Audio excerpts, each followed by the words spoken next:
Study Session 6, Personality Disorder. Introduction. In this study session, we will discuss the nature of personality disorder. We will also examine various types of personality disorder and how to treat personality disorder. Learning outcomes. When you have studied this study session, you should be able to 1. Point out personality disorder. 2. Describe at least 6 types of personality disorder. 3. Proffer treatment to personality disorder. Nature of personality disorder. Among many psychologists, it is common to confuse personality disorders with psychological or psychopathological disorders, when in fact, personality disorders are only one variety of psychopathology. Personality disorders, by definition, are disorders of personality. Consequently, they are typified by early onset and pervasive effects. Personality disorders are ways in which personality persistently causes problems for oneself or others. Irregular emotions are a component of many personality disorders, which suggest a relation to basic emotions. Kaplan and Sadok, 1990, defined personality disorder as pervasive, persistent, maladaptive patterns of behavior that are deeply ingrained, that are not attributable to Axis 1 disorders, Axis 2 disorders, or cultural role difficulties.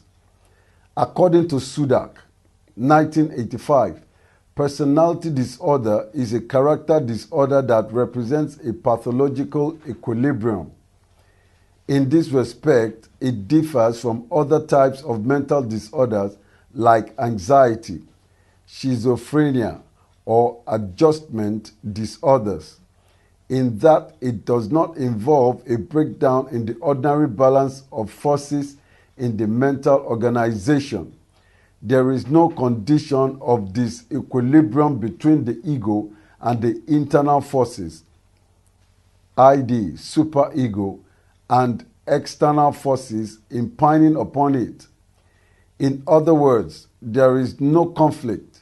The psychological manifestation of this equilibrium within the equilibrium, consequently the usual baseline of thought, feeling, and behavior of an individual with a personality or character disorder falls outside society's arbitrary established normal range. Types of personality disorders. Personality disorders exist in different forms, among which are 1. Antisocial personality. This is by far the most important personality disorder. The essential characteristic of antisocial personality disorder is the chronic manifestation of antisocial behavior in a person who is typically amoral and impulsive. Other important characteristics are narcissism and an inability to delay gratification or deal effectively with authority. An example of antisocial personality is psychopathic behavior, characterized by lack of empathy or conscience and poor impulse control or manipulative behaviors. 2. Paranoid personality disorder.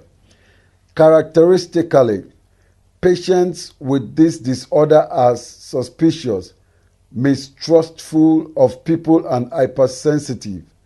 There are many life situations in which an attitude of suspicion and distrust is appropriate. However, in persons with a paranoid personality disorder, such suspicion and hypervigilance is pervasive. 3. Schizoid personality disorders. Individuals with diagnosed schizoid personality disorders are most often described as loners. They are not social, shy, introverted, and significantly defective in their ability to form social relationships. Meyer and Salmon, 1984. 4. Schizotypal personality disorders. Individuals with this type of disorder are full of magical thinking and odd beliefs. They are isolated interpersonally, somewhat suspicious, illogical, and under stress they compensate into actual schizophrenia. 5. Histrionic personality disorder. This is also called emotionally unstable or hysterical personality. Individuals with this disorder are overly dramatic and love to draw attention to themselves. Here, the individual with this personality converts his or her psychological problem into a physical problem. Example, a student may have unusual paralysis of hand in order to avoid a test he or she does not prepare for. 6. Narcissistic personality disorder. This is characterized by extreme self-centeredness and self-absorption. An individual with this disorder also have an inflated sense of self-worth and care little for the welfare of others. Despite occasionally making a pretense of caring, he or she is also arrogant, haughty, and lack empathy. 7. Borderline personality disorder. This personality disorder is characterized by instability in interpersonal relations, mood, and self-image. Persons with this disorder are irritable, anxious, and occasionally spontaneously aggressive, but have difficulty being alone. 8. Dependent personality disorders. Persons with this disorder lack self-confidence, thus have a great need to cling to stronger personalities who will make a wide range of decisions for them. Individuals with this disorder are also reluctant to make demands on the people they depend upon. They are afraid of injuring the relationship and possibly having to become more self-reliant. Hence, they subordinate their own need to those of people they depend upon. 9. Avoidant personality disorder. Avoidant personalities are shy, inhibited, and show low self-esteem despite being desirous of interpersonal relationships. They appear unwilling to tolerate any risk in a relationship, and they easily come to feel rejected. 3. Methods of treating personality disorders. As there are different types of personality disorders, there are also many techniques of treating personality disorders. According to Sudak, 1985, this includes 1. Psychoanalysis and intensive psychoanalytically oriented psychotherapy.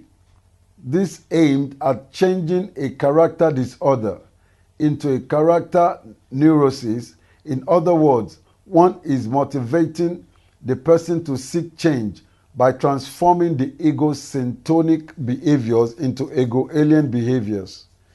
Sometimes such changes occur spontaneously during adolescent or adult development.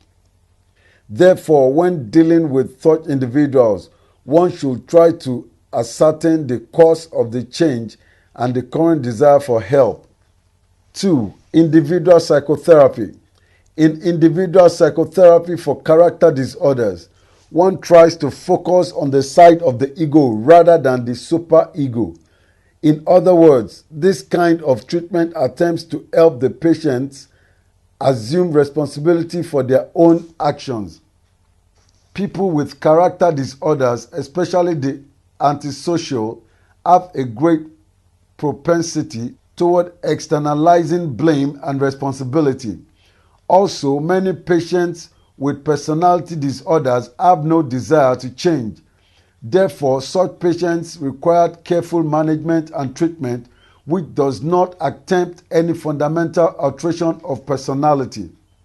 Good management entails recognition and support of noted personality strengths. Hence, one needs to help the healthy part of that patient's personality function as well as possible. 3. Group therapy. This can sometimes be helpful for certain types of personality disorders. For instance, egocentric disorders may sometimes respond to group or peer pressures, even when there is little or no motivation for change. Alcoholics, depressed persons, schizophrenics, and delinquents might be helped by group psychotherapy. 4. Pharmacotherapy. Recent evidence indicates that some patients with personality disorders benefit from treatment with drugs. Some drugs, antipsychotic agents or anti-anxiety agents such as minor and major tranquilizers, have been found effective in treating hostility, aggression, impulsiveness, impatience with antisocial, sociopathic, borderline personality disorders. Tricyclic antidepressants are also useful for some borderline patients who are depressed, especially those with anxiety and insomnia, inability to sleep well. Other treatment methods, according to Kaplan and Sadok, 1990, supportive and exploratory, psychotherapy, milieu therapy, social skills, and assertiveness training are other treatment modalities for personality disorders such as antisocial borderline, histrionic, narcissistic, avoidant, and sadistic personality disorders. Study session summary. In this study session, we noted that personality disorder is an enduring pattern of inner experience and behavior that deviates markedly from the expectations of the individual's culture, and also highlighted various ways by which personality disorders are treated. End of study session 6. Thank you for listening.